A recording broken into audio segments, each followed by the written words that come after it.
Hello and welcome to the AI Digest. My name is Joaquin Melara. I'm your host for today, and with me is Zeph Yap. Zeph is a machine learning engineer at Nearmap. Seth, thank you for joining us. I know there's a huge difference in time between you and I. I'm in New Jersey, and right now it's 3 p.m. For you, it's 7 a.m., so it's quite early. And on a holiday too. Today is Australia Day or Australian Day. Which one is it? Australia Day, yeah. Australia Day. So thank you for making the sacrifice of getting up early in the morning on a holiday. You should be sleeping in. Um, yeah. How are you Yeah, doing? it's pretty good. Yeah, thanks for having me. I had a really good sleep last night, so waking up early was no issue at all. And I get to rest after this, so it's kind of similar to you, right? After this, you kind of get to wrap up your day a bit. And for me, like, I'm just off on holidays.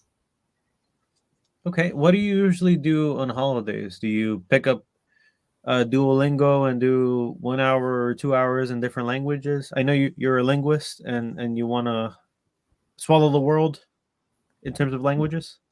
Well, the way I've done it is I developed a little bit of a habit of learning languages on the bus on my way to work. So Mm, normally during holidays, it tends to take a little bit of a break. What I'm doing over this weekend is I'm going to be visiting my brother. So I've got two nieces, and they're staying a bit more in the country, and I'm just going to be hanging out with them. okay, sounds lovely. And in terms of where you're at in Australia, what part of Australia? The eastern or western or central? Yeah, so I'm based in Sydney, and that's on the east coast of Australia, a bit more to the south. Okay. Tell me a little bit about what you do as a machine learning engineer, and then tell me a little bit more about what Nearmap does as an organization. All right. I might take it in the reverse order. It might be easier to talk about Nearmap first and then talk about how I fit in. So Nearmap is a geospatial intelligence company. We started out in 2007. We used to just fly photo maps. So what this was is the simplest way to describe this to people is like a more detailed and up-to-date version of Google Maps, basically for people who actually need real-time data and they need the data to be accurate. So the technology we originally had was to be able to take photos that came from a plane that we were flying and just stitch them together automatically. Before that, it used to be done by hand, and then now you could do it with machines. That was a lot more. That was a lot faster. And then we have branched into a few different areas since then. So in 2017, we started running these scanning cameras on our aircraft, which allowed you to take pictures from oblique angles, so side-on views of buildings. And what that lets you do is you can now reconstruct 3D models of an area, again, automatically without any kind of human intervention.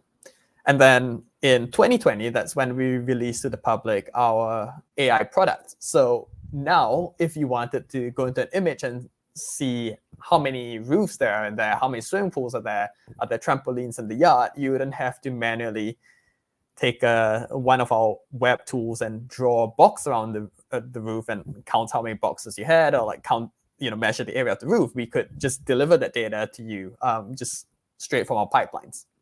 So with this machine vision product, we needed an AI team to train our own models to get all these predictions. So the way we've conceptualized it at Nearmap is to break this up into three separate areas generally. You have the what we call the data engine team. I can talk a bit more about its background and where we got that name from later. But the data engine team basically handles the training data that you need to train the models. And then you have the model R&D team, and their job is basically to make sure that the machine vision models that we train are as good as possible. And then you have the output systems team. So I probably will want to talk about that in more detail later as well. But there's a bunch of post-processing that you want to do over the raw predictions before you finally deliver it to customers. some simple things such as, customers would actually more care about specific properties, right? So you kind of need to aggregate it together and be like, okay, this is my one bundle, it's my one property, and what do I have in there? So I've essentially worked across all three teams at this point. I started out in the data engine team. This was back in the early days where we actually did have a lot of firefighting. So when I was there, the main mission was we need to make sure that the data is as good as it can be, because your models are only ever going to be as good as your data allows it to be. And then this was kind of unique. I actually did a secondment in a completely unrelated team. So this was like a software team at Nearmap as well. And then I came back afterwards. So now I'm officially part of the model R&D team. What happens is that they do need a little bit of, well, we think of it as operational support, and that's got to do with like some of the tooling that they use. We use PyTorch, but before that we used to use TensorFlow. So my team was just me and one other guy. And at that point, we had to do a rewrite from TensorFlow into PyTorch. Well, there was a third guy involved in that rewrite as well. Credit him as well. So yeah, basically right now, when there's tooling or when there's certain needs that the R&D team has, we jump in to support them. Thank you for giving a broad description on the different segments of the team and how they play a part into every stage of the development of intaking, processing, enriching, and training models for the AI product and other products that you have in-house. I think it's important to mention, and we talked about making a point on this in the first round. It's such an interesting and innovative company that you're working for. They've encountered a lot of limitations in terms of what is available commercially, and you've made mention that it's very exciting that your own company makes its own equipment, custom equipment, and over the years they've upgraded their hardware, their software, and the means of integrating the two, and then the means of constructing the machine learning tooling that's necessary to deliver better performance in terms of outputs and things like that. Yeah. Do you want to? So that's yeah. That's actually a really fascinating topic, because we have a lab in the office itself, and although I'm not part of the team, you can see people moving in and out of it. They did give a lab tour once, and it was really great. So we started out with just commercial cameras. We would have this camera system that was just a bunch of like off-the-shelf cameras, but organized in such a way that you could fly them on an aircraft, and that used to be what we had. And then we started building our own.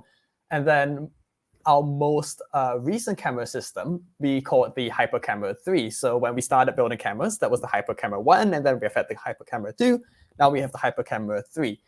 The Hyper Camera 3 was designed so that we could either have a really, really high resolution, or we could fly a lot more efficiently by flying at higher altitudes. So normally you'd fly at like maybe 14,000 feet or up to 19,000 feet. You can kind of tailor what kind of resolution you get versus how large an area or how long you have to fly.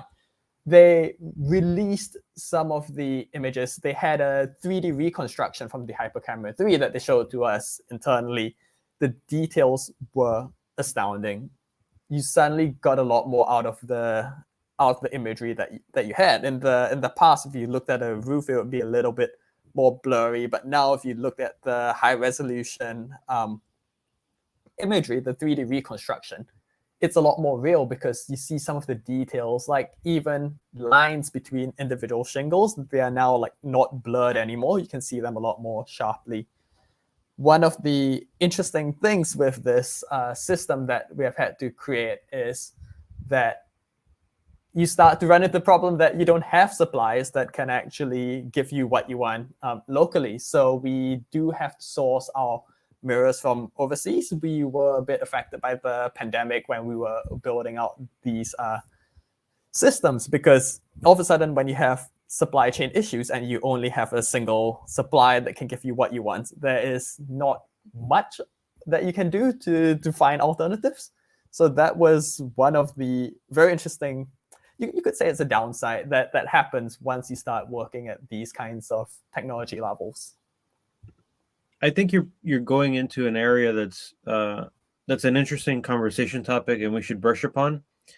The limitations of hardware also make it limitations of software, because you're inputting images that aren't crisp and easy to distinguish for computer programming that's trying to break things down into its constituent pixels.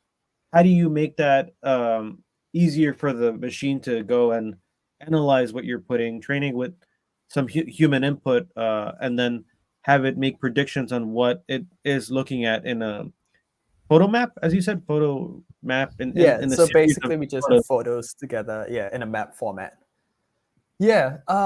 So that's just an ongoing challenge, right? You need to balance out two separate aspects. One of them is if you start feeding large amounts of data, sure, you could have every single pixel that you capture being fed into the machine learning model. That ends up making your model take up a lot of space when you do training and prediction. So all of a sudden, all your data is not gonna fit on the same GPUs that it used to. But then if you downsample your images too much, all of a sudden small details get lost. There isn't really that much you can do about this inherent trade-off. But for example, sharpness is one of the things that would help, because if you have a blurred image, you literally are losing information, but you're not actually changing the number of pixels that you send in to there. Right. We are gonna have to do, we are going to have to do more detailed evaluations, because the Hypercamera 3 came out a bit more recently. So we definitely do want to make sure that we are getting the lifts that we are hoping to get from the sharper imagery. But the investigation results will be something that we will get in the future. So now we spoke about the limitations of the physical hardware and how you've steadily been improving the quality over time. Now, let's talk a little bit about the nuances that go along with the geospatial domain, the domain concerned with the Earth and topology and weather and all the different components that make up just physical infrastructure from a bird's eye view. Yeah. So in terms of the challenges that I have witnessed, I think the best way to summarize it is the world that we live in is very complex, it's very nuanced, and it's very hard to divide into very discrete classes, because that's what you're trying to do in computer vision. So the way we do it is via semantic segmentation, and what that means is that for every single pixel in the image, you try to essentially color in the pixel based on what class it belongs to. So there's that kind of discretization that happens, right? You need to say, is this pixel a roof? Is this pixel a swimming pool? For us, it's a little bit more complicated, because we do what is called non-line of sight. So if you have trees which are overhanging a roof, we still want to say that that pixel is a roof, but we also want to say that that pixel is a tree as well. So we kind of guess the shape of the roof under the trees while still predicting the trees.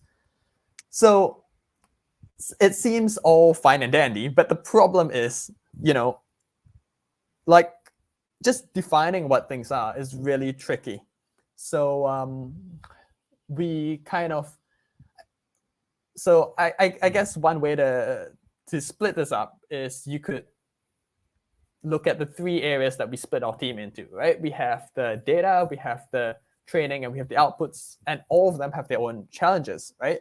So what I've been talking about defining things, that's more along the data line of things. And we had a project once where we wanted to figure out the relationships between different classes. So we built an ontology, and we were trying to see if you can get any benefit from just being able to say that, hey, if this is a roof, then it can be some other random class. It can be ground as well. And then because we had this non-line of sight issue, we found out that most of the relationships that you normally would be able to draw. We couldn't really do that because you could have all these overlapping classes. On top of that, we had things like Tesla has a solar roof, right? And then all of a sudden you kind of need to ask yourself, does that count as a roof? Does that count as a solar panel? Is it both? Do we create a separate class just for that? How do you prevent the number of classes you have from exploding out the window if you want to create custom classes for everything? So just managing your definitions itself is going to be very tricky because the world that we live in is complex and very nuanced. There are things that are, yeah, common definitions across all cultures, but then there are anomalies, right? The custom buildings that are made by museums, or someone wants to have a private residence, or there's some sort of natural phenomenon that is being captured that does not normally reflect what's typically there. The differences between dirt roads and just dirt. I mean, there's so many different nuances on how to classify the pixels on an image. Yeah. And What dirt roads in particular, right? Because you can't actually tell where the road ends. So we had to make that decision as well. We have labelers who basically create the ground truth labels that we train our computer vision models on, and we had to decide what we're going to tell them to label. Like, at which point do you stop indicating that this is a road? Let's talk a little bit about machine learning as a practice and talk about the different stages of machine learning. And then we can bring that back to the geospatial domain once again to talk about the little nuances and the pitfalls that you encounter in your day to day. So you said that you can split geospatial content in the context of machine learning into 4 different areas, but these machine learning stages apply to any sort of machine learning exercise in any domain, right? You have collecting labels or training, producing outputs, and then just constant monitoring and tuning of ensuring that your outputs are getting better over time. Is that correct? Yeah. So there's that threefold split that we have: the data, the training, and the outputs. And then the fourth kind of area that I mentioned was sort of a bit of a catch-all. It's more of like systems, where I guess there's some very unique problems that you can have that do not really fall directly into any of those three. Or you could also say it touches all three of them equally. Yeah. So can you break that apart in the order that you've outlined: data, training, outputs, and then systems? Yeah, sure. So for data, as I mentioned, the data engine team that we have, that idea comes from a talk by Andre Karpathy. So he used to head the AI team at Tesla. Now he's with OpenAI, I believe. So we used to be quite inspired by him. We watched his videos fairly regularly. So the first mention that I remember of the data engine by him was in this talk called AI for Full Self-Driving, and I believe it was at Scaled ML in 2020. So what they did at Tesla was they wanted to improve their data, and they would get their models to predict on the actual labels itself and then compare it against what the labelers were labeling. And the interesting observation that he made was that your labelers aren't actually going to be 100% accurate. So I think at that time, it would be a lot more common to just say that, hey, what the labelers give us is about the best that we can get. But actually, it's not. You can double check it. You can, put in review cycles. And then from there, you can identify which labels are the ones which are making your training worse.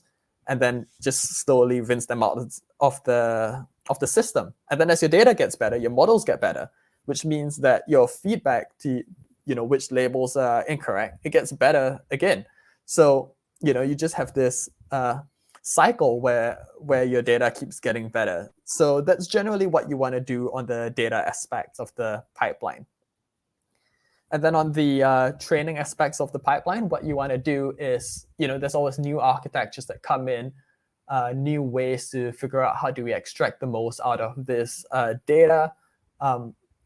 especially if you want to do fancy things nowadays, everyone's moving to transformers because they actually allow you to be highly multimodal. So if you want to chuck different data sources together, like you start having all these architectural concerns.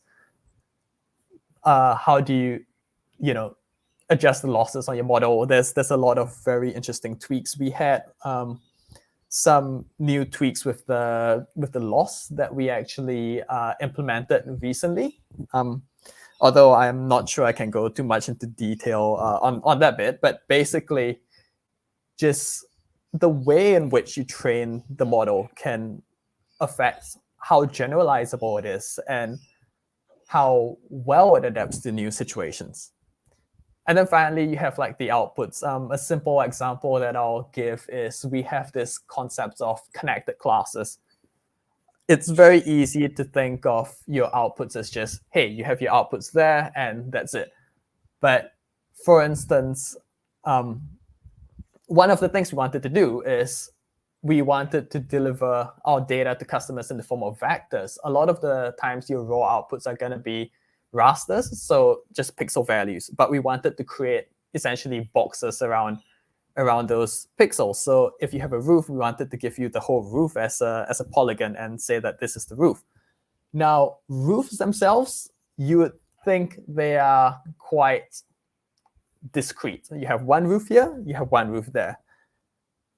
If you have things like roads, that becomes a problem because you have one road, but it's not just one road here, one road there. You have a really long road that stretches for kilometers, and it basically takes up a lot of your prediction windows, right? You're always restricted by, I can predict on a certain area with my model. And then after that, I have to stitch everything together in post-processing. So that's normally what you would have to do to deliver data to people. So different companies obviously have different post-processing steps based on what they want to do with their data. But for us, like just stuff like making sure that we have things in a coherent package and it's understandable, that is the bit that we have to work with. And then systems. Yeah. So for systems, I guess one of the best examples that I have is we have a common library that we want to use just to make sure that our geospatial transforms are consistent across everything that we use. So basically, because the world, when you convert it into map, you have to use some sort of projection, and there's different projection systems, there's different geographical datums, and you just need to make sure that you're consistent about which system you're using. A lot of maps are served up in this web map system kind of format, and that means that you have individual tiles. We had this very interesting problem, like in the early days, back when I was on the data engine team, and we had to do a lot of firefighting. And what happened was we were getting labels that were misaligned with the imagery, and that was literally because of a rounding error in one of our transforms. And we found that when we were taking longitude and latitude values and converting it to tile coordinates, there were some cases where the tile coordinates would be on the edges of tiles. And if you did the rounding incorrectly, you would end up just going one pixel over into the next tile. So what would happen is that the labels would be saved at the wrong set of tile coordinates instead of where they were supposed to be. So we had to put in a fix in there to make sure that, hey, when you convert from longitude and latitude to tile coordinates and tile coordinates back, you could specify whether you wanted it to be an exact one-to-one kind of transform. Because if you just did the naive transform, you could get back, different coordinates and different results from what you started out with. So this is the importance of continuous monitoring, right? You have to be checking your work, your inputs, your training, and your outputs against expectations and reality, to ensure that whatever it is, the hypothesis you're feeding, it's reflecting closer and closer to reality rather than giving you some sort of drift into some other world. So a lot of AI companies will do this. We tend to release models a bit more slowly than other companies because we have certain customers. Well, we do sell to, for example, insurance customers who are very particular about our models' performance not drastically changing under them.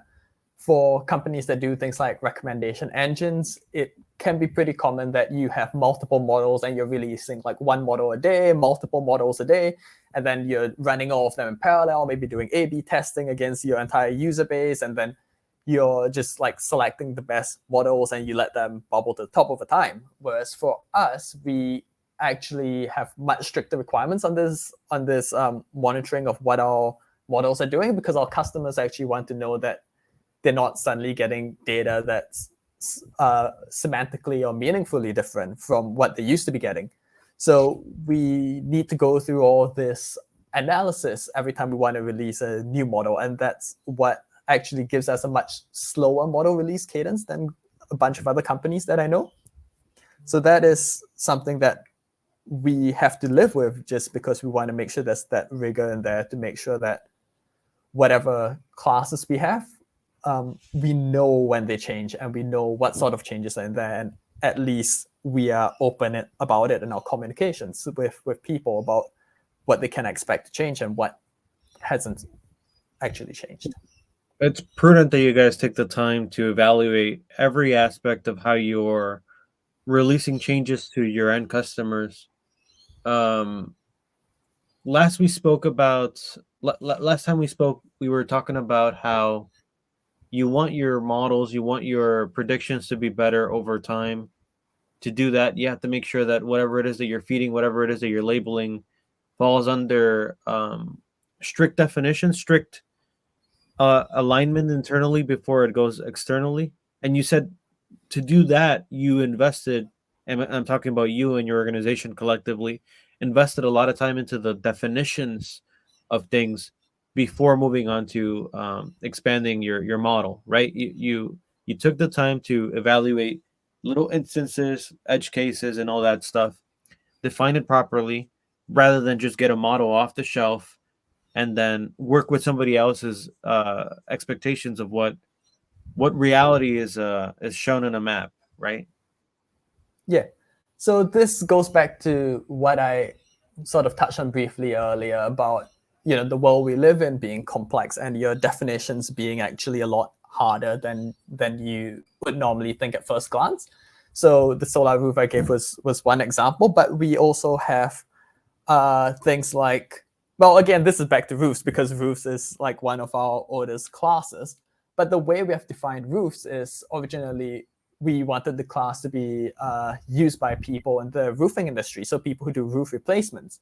And that means that they're a lot less interested in things like rooftop cafeterias, rooftop gardens. So we have something in our definition that specifically excludes that from our definition of roof.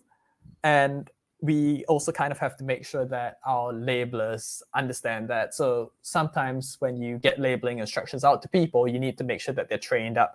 So we also do have a system where we can collect labels from our labelers without them actually going into our database, and that basically happens as a training cycle, so that we can make sure that labelers are ready before we actually let them start labeling actual labeling jobs.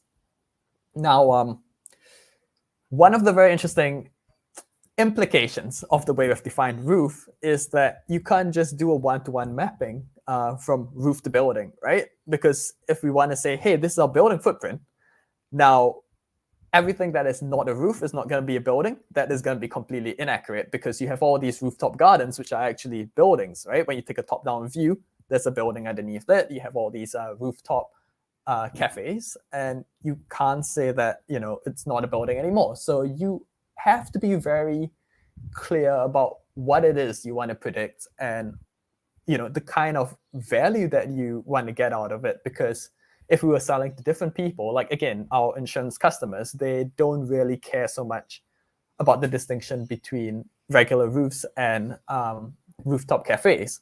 Although they might be more concerned with the distinction between, hey, these are commercial buildings and these are non-commercial buildings. So if you want to train your model to detect that specifically, you would want to get labels that distinguish between the different types of buildings. And that's why off-the-shelf models are a little bit, well, they're a fast way to get started, but once you start having all these very specialized use cases, it's not going to work for you anymore. One interesting thing that we talked about last time, and I want to bring up here, is that you said one of the treasure troves of this organization is just the extensive historical amount of data collected. You can't get, it doesn't get better than having a historical collection of data, because you're able to do things such as change detection and just just monitor that your performance today is better than the performance that it was before yesterday, right? Yeah. So there's two separate aspects to it, right? There's two dimensions on this coordinate system, if we call it that. We have the actual time of the images, and we have the different models that we are releasing. So that actually also creates a processing problem for us, because if we want to run every single model that we have on all imagery, it gets quite expensive. So we actually don't do that. We will run our latest models on as much like historical imagery as we can or as is necessary, but we don't guarantee that we run our models on everything. But if you go along the time axis, what that lets you do is it lets you compare across history, right? What used to be there. So if you want to do case studies of your city, has the city gotten greener or not? So we actually did a study that came out in the Australian news, and it was about Australia's leafiest suburbs. We basically did a study over all of Australia and found out which suburbs had the most greenery. But we also did a time we had a time dimension to it as well, to kind of investigate like what was happening to the greenery in cities over time. So you can do that once you have historical data. The other dimension to it is you can compare between models on the same image, and you can basically say that, hey, now we are catching more commercial roofs, or we are catching more buildings in the CBD, because buildings in the CBD have generally been a bit of a pain point for us. In a lot of our imagery, there's, because of how you fly aircraft and you capture the images, there's a bit of parallax, so your buildings tend to lean, and you have things like the roof of the building not aligning with the base of the building, which is sort of fine, but it creates problems when you're trying to do the whole can I infer where a building is from where the roof is kind of issue again. To further complicate things, you're also dealing with the weather conditions, changes in physical infrastructure over time, the overlapping meaning of pixels. You could have a roof and a tree represent the same thing. How do you deal with these challenges? How do you deal with these challenges to make sure that if you're monitoring one place during the winter and during the summer, fundamentally there's different characteristics of the space, but they represent the same thing? And is there anything else that you can do to just make sure that you have a cleaner output outside of changes of weather and things like that? Yeah, so we have a survey operations team that handles a lot of the weather-related stuff for us, right? They will be the ones who decide when to fly based on what our customer needs are, and also like which areas to fly. We do have distinctions between leaf-on captures and leaf-off captures. So particularly, people who want to be able to see under the leaves, right? If you want to have more accurate information on where the roofs are, if you want to have more accurate information on what the roof conditions are, because even if we try to guess that there's a roof under a tree canopy, we can't actually tell you like what the condition of that roof is. So things like that. We do need to make distinctions between those types of captures, and that will kind of at least give us the data to to handle that information differently if we choose to do so.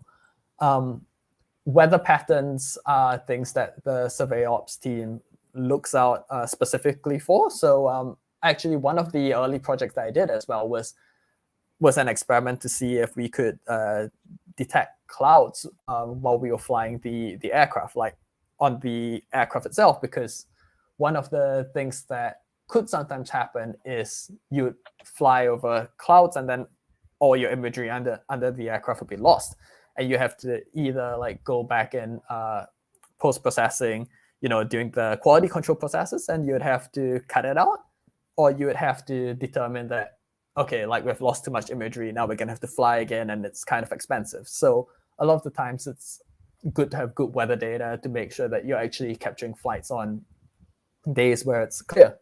So yeah, I guess to put it simply, like one of the easiest ways to handle this is to just make sure that you don't get bad data in the first place, and you kind of know like what kind of data you're getting. Okay. What about different environments, like different biomes? How do you deal with that diversity, or do you only capture data specific to the Australian ecosystem? Yeah, so we are operating in both the US and in Australia. We do have a bit of capture in Canada and New Zealand as well. One of the things that we have to be careful about is that we need to make sure that our models are generalizable. So there's generally two ways you could do it. Some people like to do specialized models. So I have one model for Australia, and it's really good at predicting on Australia. To give a bit of context about what the differences between those two areas are, I was searching this up fairly recently, and it turns out that about 75% of homeowners in the US like to use asphalt shingles. You can kind of tell me whether that's really a thing in the US. I just got this off of some report that I read. But like in Australia, you tend to prefer tiled roofs. So if you were to train a model specifically on Australian data, you might get a lot better at picking up tiled roofs and not as good at picking up the shingle roofs. We also have this other metal roof in Australia that's sold under the brand name Colorbond. And well, it's a lot more common. I know it exists in the US as well. But again, you have these differences in distribution in your data sets, right? So if you're going to train on a certain distribution of data, you can't expect your model to perform equally well if you give it data from a different distribution to predict on. So you either get specialized models or you do what we do, which is we have to make sure that when we train our models, we have a good distribution of data from different areas, and we try to make sure that we have proper sampling in our training pipeline. So we want to make sure that the model not only sees different kinds of things, we actually also try to maximize the benefit we get out of this. So we want the models to also not see many images that look the same, right? If you have like one garden shed and one garden shed and one garden shed, and they all look the same, your model isn't going to be learning that much. So how do you actually create your training data set such that you get the maximal benefit out of it?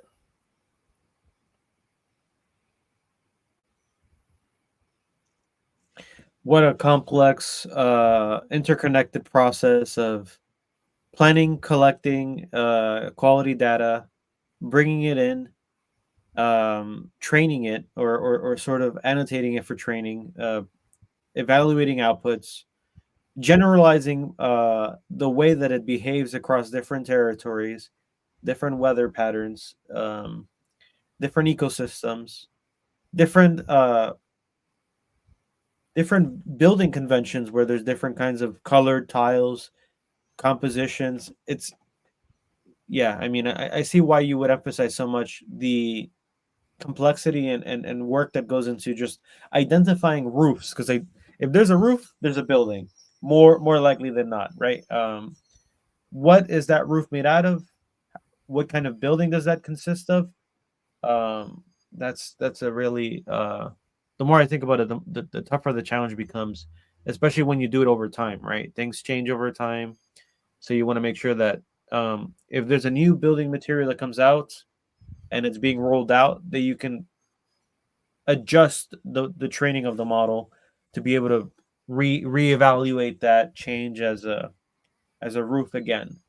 Yeah, and insurance customers in particular, actually, they would like this, right?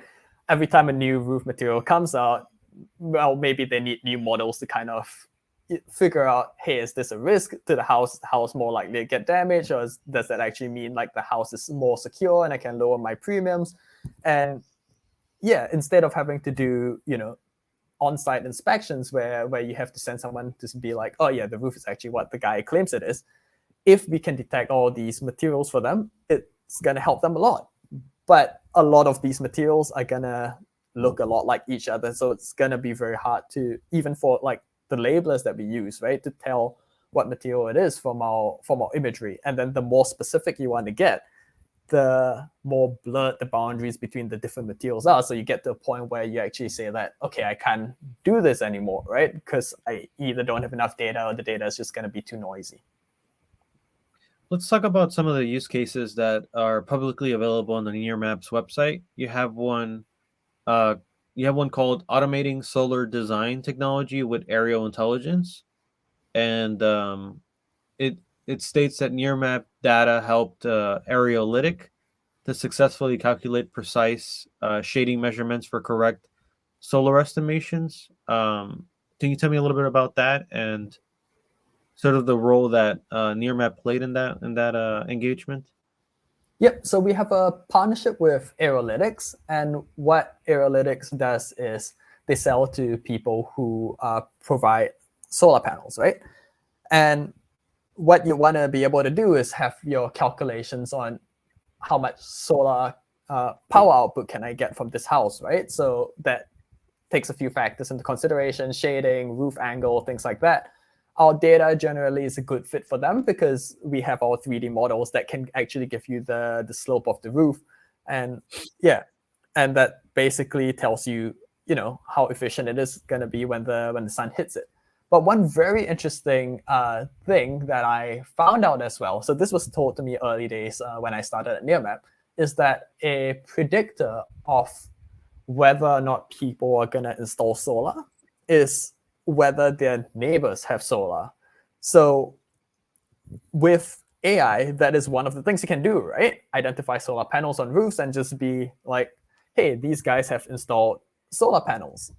And the more historical data you have, right? If I have imagery from 2018, 2019, 2020, all the way until this year, 2024, you can actually tell whether the solar installation was recent or whether it was something that happened a long time ago. And then now you can do your own analysis and say, hey, this neighborhood is having a really high uptake of solar. Everyone seems to be installing panels. So maybe if I call this guy up, he's not going to be too annoyed that I'm giving him an offer to do the solar installation for him. It also saves a lot of labor and time in terms of going out into the field as a solar panel expert or roofing expert and having to evaluate that individual building and then look at all potential candidates across however big of a territory that they're in, right? Definitely. Like one of the main use cases of aerial imagery, right, is that you don't have to do on-site inspections. So I didn't really get to talk about this earlier, but we also have a post-catastrophe program that does pretty much the same thing, but in a very different way. So let's say you have a hurricane sweep into an area, and again, these are our insurance customers who kind of want to know, hey, whose house has just been destroyed, and who do we actually need to give a payout to make sure that they can, so that they can hopefully move on with their lives as soon as possible, right? And normally the way you have to do it is boots on the ground. Again, you get a team ready, you have the weather report that says a hurricane's coming, and then you assemble your team to get ready and move into the area like once the hurricane hits. We have started doing something similar, except that it's not boots, it's aircraft that are on standby, and then after the hurricane comes through, we capture the imagery of the area. And well, it's not going to be the most pretty imagery, right? Because a lot of the stuff is destroyed. Well, hopefully none of the stuff is destroyed, but that usually doesn't happen. And if you run your computer vision pipeline on it, something specialized to detect, like, hey, we have, damaged roof, we have a building here that's totally destroyed. It can really speed things up for people, because now instead of having to wait for days to be like, to hear back from the company that, yeah, we have confirmed that your house is destroyed, here's your payout, you can get it a lot faster.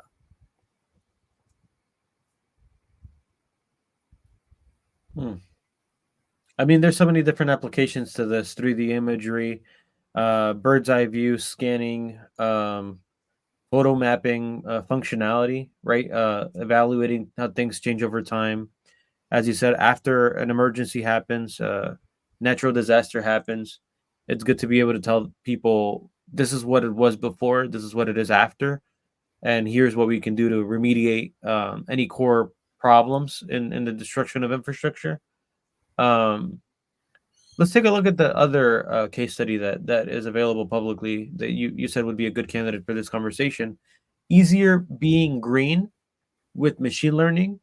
The city of Ride uses historical aerial imagery and machine learning to benchmark the area's tree canopy coverage. So how Yeah. leafy, how green is it, right?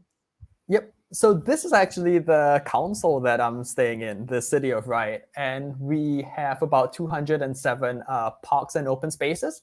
So they recently, they've been interested in tracking historically what the tree coverage is like over time. So it basically helps you manage your green spaces.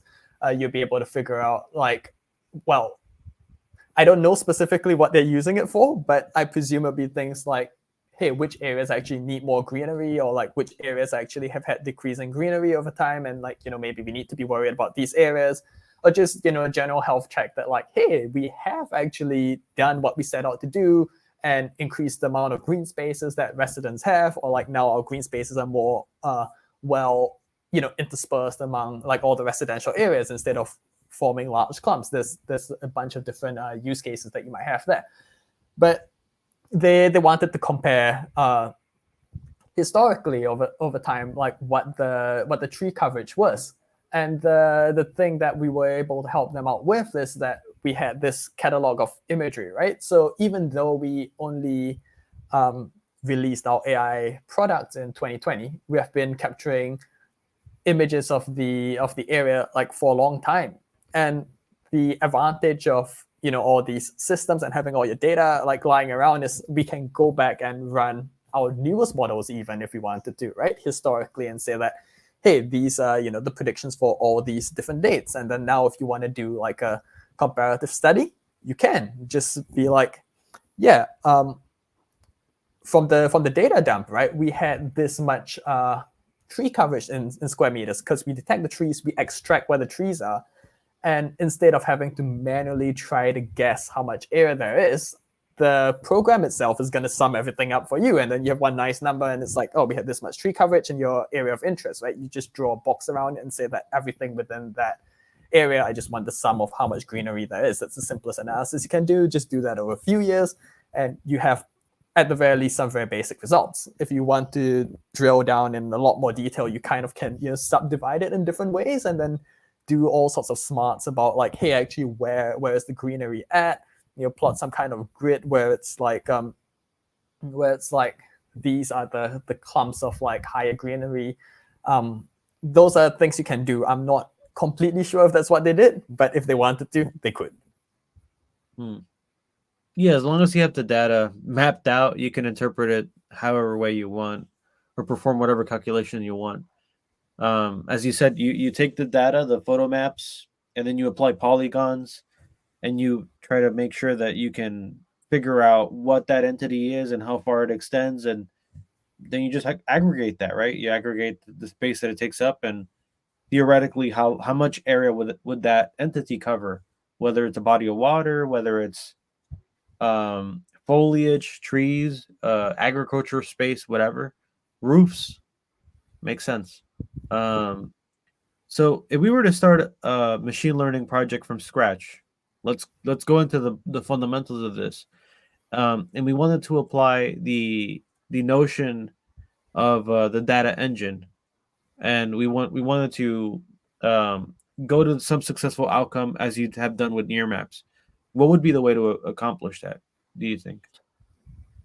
So I'm going to have to give a bit of a more nuanced answer here because that has evolved over time. When I was starting out, there was this whole notion that the data that you have is your moat, right? So a lot of these models that are released by researchers, you can actually get the architectures for free, and the architectures weren't really something that set you apart from your competition because everyone had access to that.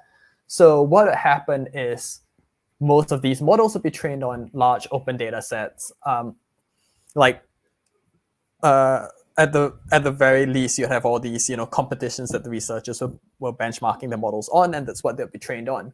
But then if you had all these specialized definitions that was talking about, then you would need your own data, and that would take a very long time to accrue.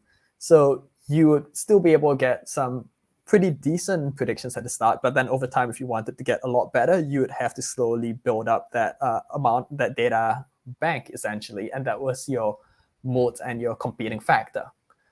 Nowadays, there's this notion that you can have foundation models. So foundation models are going to be trained quite generally on general principles, and the hope is that using this, you will be able to fine-tune things to your data. But again, you need your own data set that you're going to have to curate very carefully, right?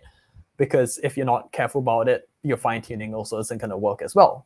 But the hope is that your foundational models have learned enough generalizable stuff about the world so that the fine-tuning itself doesn't end up being prohibitively expensive for you.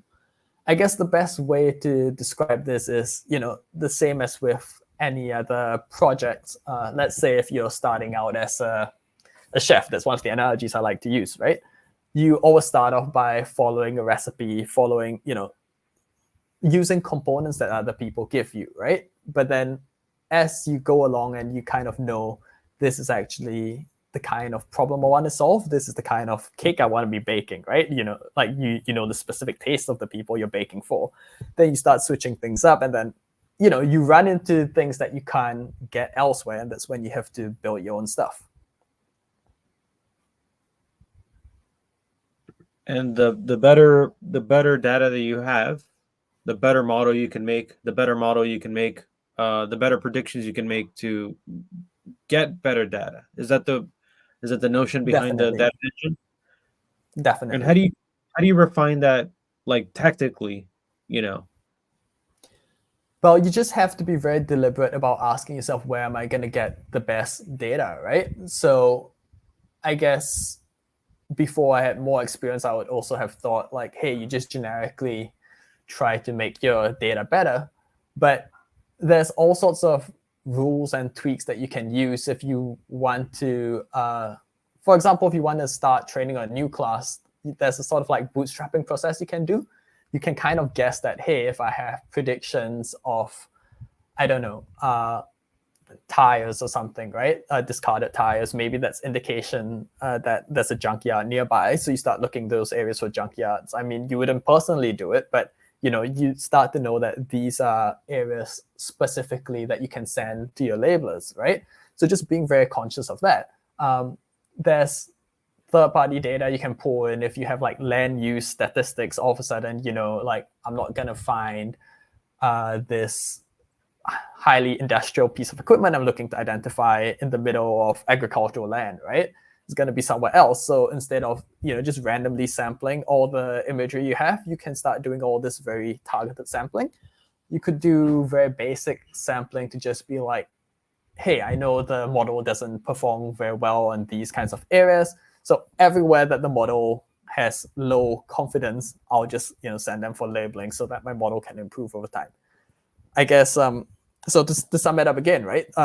You just want to be very targeted with your labeling, because right now, if you still follow the data mode philosophy, the data and the labeling and everything is the thing that's very hard to reproduce. How do you adequately put humans in the loop when you're doing this labeling? How do you make sure that there's some sort of consensus within that team before you let them improve or potentially remove accuracy from your model? So it's never going to be a perfect system, right? Because even you, the person who's coming up with the definitions, sometimes you look at the images and you're just like, I have no idea like what the right decision to make is, right? But you have to make sure that your decisions are consistent. That's actually something that's quite surprisingly hard to do that I found personally. Like if somebody asks you, hey, is this edge case this class or not?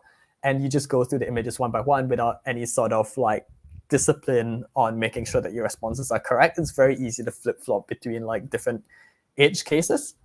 So none of the systems, like sure you can put in reviewers, is not going to be perfect, but you have to kind of decide like with this amount of effort, this is about as good as I can make it. So the reviewers thing, which I mentioned, I kind of took it for granted that they would be there, right? But that is something that you want to have. You want to have people doing labels, and then from there you kind of sample the labels and you send some of them for review, and then you can kind of tell whether the quality is good enough. You can do your gating differently. You can say that, hey, until like 99% of my samples are of a certain quality, then I let the labelers actually start touching real data. All of these are highly subjective based on what your accuracy requirements are. For some people, it's a lot better to get noisy data. So again, this is like the philosophy behind a lot of the large models out there, the large language models and large vision models, where they basically decide that for my initial pre-training, what I just need is tons of data, and it doesn't matter if it's noisy. Like I still get enough benefit out of it until the point where I actually need something like hyper-specific. But as a company, I think you are probably going to be working in that more specific space because you don't just want generics, right? You want something that's tailored to your customers. So that's the bit where you have to decide for yourself, like how much time, how much money do I want to pump into all these review cycles. We did have ideas floating around where you can try to track labelers individually as well. So you kind of know that certain labelers tend to perform better on certain classes or things like that if you really wanted to. And then, yeah, again, that can give you some kind of confidence weighting as to like how likely you should send something for review, or like, if you get two labelers to label the same area, which one do you trust more, things like that, or like when do you actually need to step in and review things by yourself. But these can be pretty complicated, so it's not really something that we have looked into in that much detail. But there are things you can do, right? As long as you just decide that it's worth spending all that money and effort on it. Where you are today, what advice would you give yourself as you started out in your machine learning journey?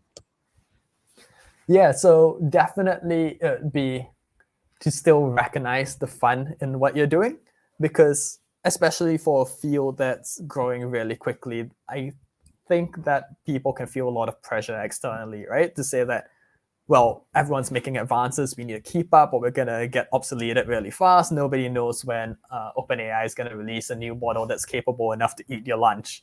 Because we're all building these models, and all of a sudden, if one of the big players comes up with something that does exactly what you're doing, then everyone you're selling to is going to ask, why are we going to use yours? But there is a lot to learn in this field. I've seen when I first started out playing around with machine learning, that was when we were still thinking in terms of layers in your network, and then now we're thinking in terms of blocks. And then everyone's more or less moved to like transformer architectures nowadays if you're doing like big projects, right? So there's all these like evolutions and advancements that have taken place. And if you stop to think about it, it's actually a lot of learning there to be done. So I think it's very important to not lose sight of what's interesting and what you're doing, just personally as something that's good for you. Great. Well, Zeph, I've had a wonderful time gaining a lot more knowledge on the geospatial and the machine learning domains. Who should reach out to you, by the way? Well, wonder with that, who should reach out to you for more information, or if they want to get in contact with you? Well, just in general at the moment, I am not busy to the point where like I would turn down many people. So just people who are interested in talking to me, right? Who are interested in learning more about this field. Yeah, you can reach out, and then once I start having the good problem of like having too many people chat to me, then that is when I'll start telling people like, oh yeah, I'm gonna have to be careful about this. Well, I appreciate you giving us a rundown in what you do and at Nearmap, and giving us a broader idea of how to work within the machine learning operations perspective. It's been a pleasure, Seth. So Likewise. Thanks for having me.